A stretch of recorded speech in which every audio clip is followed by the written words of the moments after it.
My name is Arda Büyükkaya. Today I'm going to speak about China-nexus APT group targeting critical infrastructures. I'm a senior cyber threat intelligence analyst at Eclectic IQ.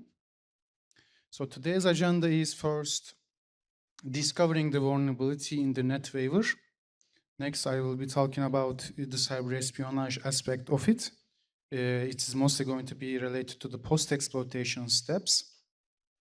Then I will be sharing some the attribution, the confidence for the China-nexus APT group. I will be finalizing with the closing remarks. So the SAP NetWeaver exploitation, the threat actor itself is simply abused an API inside the metadata uploader to simply upload a web shell. The SAP NetWeaver itself is being used in corporate networks, and it is also publicly available on internet. So threat actor upload that web shell and then simply able to execute remote codes. So the whole journey is started from the Open Directory infrastructure. It is hosted on an IP address, and we discovered that in April 2025.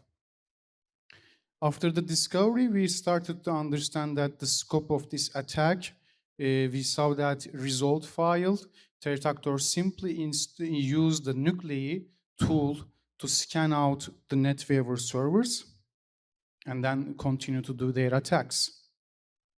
When we look at the details of the result files, which is containing the SAP NetWeaver servers exploited and then backdoored by the web shell, there are two files. One of them is the Chinese language one, and another one is the English one.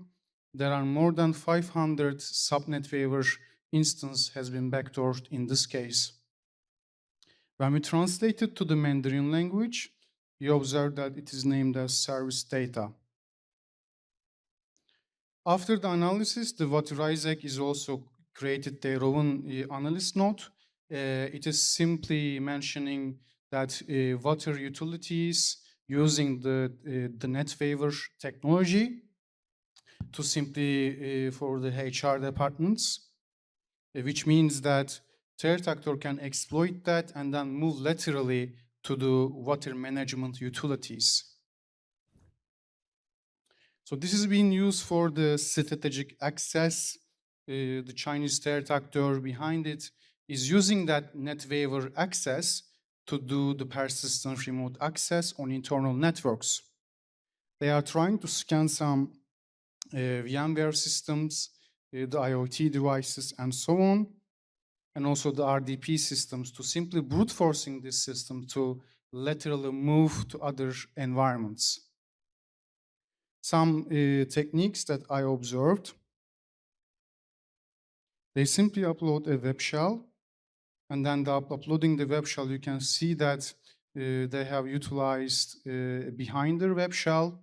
It is documented in Chinese language, so they can able to execute remote codes by using this web shell. The web shell itself is being used simply to install additional payloads. They simply use curl and wget to achieve that. After the execution, we have observed that it is using Snowlight downloader malware. It is a bash script named as SLT. When we look at the bash script, we have observed that they are trying to install this by using curl, wget, or Python, and they are trying to target different Linux variants to do that in order to make sure that the malware itself is being executed correctly. vshell rat is being used to achieve that. So the vshell is an open source Go-based rat. It is simply documented and developed by Chinese developers and mainly used by Chinese-speaking threat actors.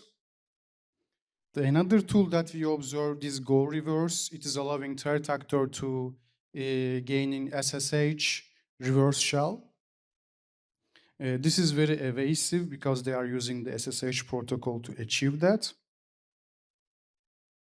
And there is a documented case that the Chinese-speaking threat actor using that tool during their operations, specifically the uncategorized threat actor 5174. It is also supporting the fileless execution to evade some detection. And here is the installation of the Go Reverse payload.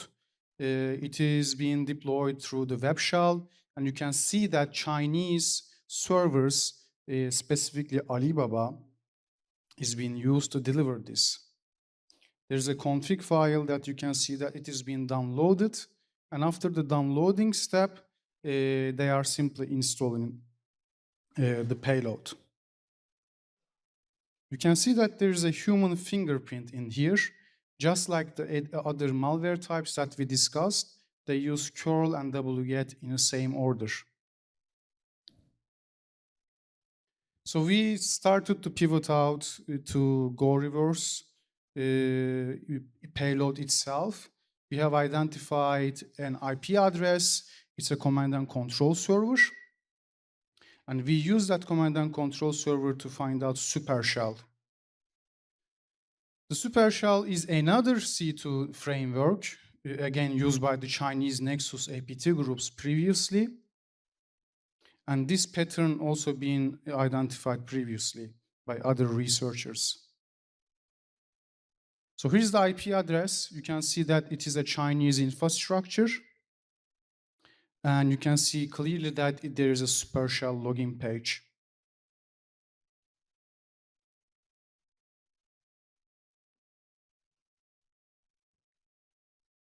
So here's an example of the supershell user interface.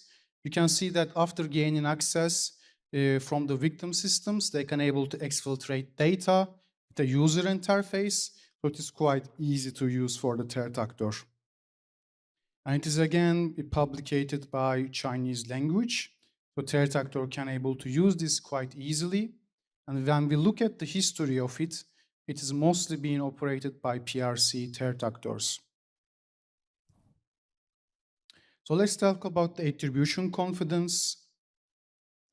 We know that the majority of this intrusion is the tools are used is open source, but we should focus on the fingerprints instead of the malware names. Specifically the C2 infrastructure that we saw it, like the Go Reverse communicating to supershell C2, it is using the same infrastructure. The another one is the infrastructures, the C2 infrastructures is located in mainland China. And you can see some of the IP addresses on this section. The another thing is the Mandarin language on the TXT file. Every single scanned NetWeaver applications by nuclei is being recorded inside that victim list. And we simply use that victim list to inform other parties being affected. They also use the Mandarin-speaking language tools specifically for post-exploitation and malware. Here's some historical context about attribution. So in March 2024, Google Threat Intelligence Group shared an exploitation of F5 and Screen Connect. This is an intrusion analysis, and they mentioned that Chinese nation-state actor was behind it. And you can see that they are using same exact malware types like Snowlights, Go Reverse, and Supershell. So this is simply a human fingerprint. The another thing that we have observed is that in the Google's researchers article, they are using Go Reverse just like the previously, and also that Go Reverse C2 infrastructure also used by Supershell framework, which is the same exact thing, same exact pattern that we have observed in the NetWeaver case. When we look at the final details about the threat actor, you can see that according to the Mandiant, Google, The Ministry of State of Security in China is linked to this threat actor. They are working as a contractor for them.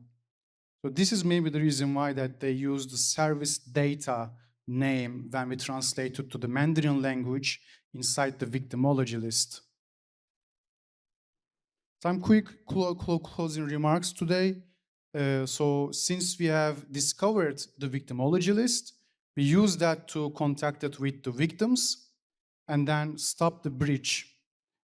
So that means that actionable intelligence can disrupt ongoing attacks and prevent future cyber intrusions.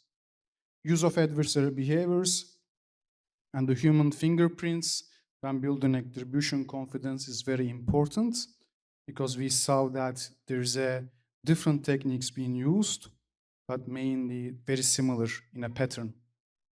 Internet exposed web application could be used as a priority list in the threat modeling, like NetWeaver is just one of them, but you can see that in 2024, similar vulnerabilities being exploited by F5, Screen Connect, and so on. The malicious open directories can also provide you the telemetry data to simply tracking the adversary activities, because we simply started this analysis from scratch by using the open directory infrastructure and use that infrastructure to pivot out the victimology, the tooling they are using, and then creating this analysis. Thank you very much for having me.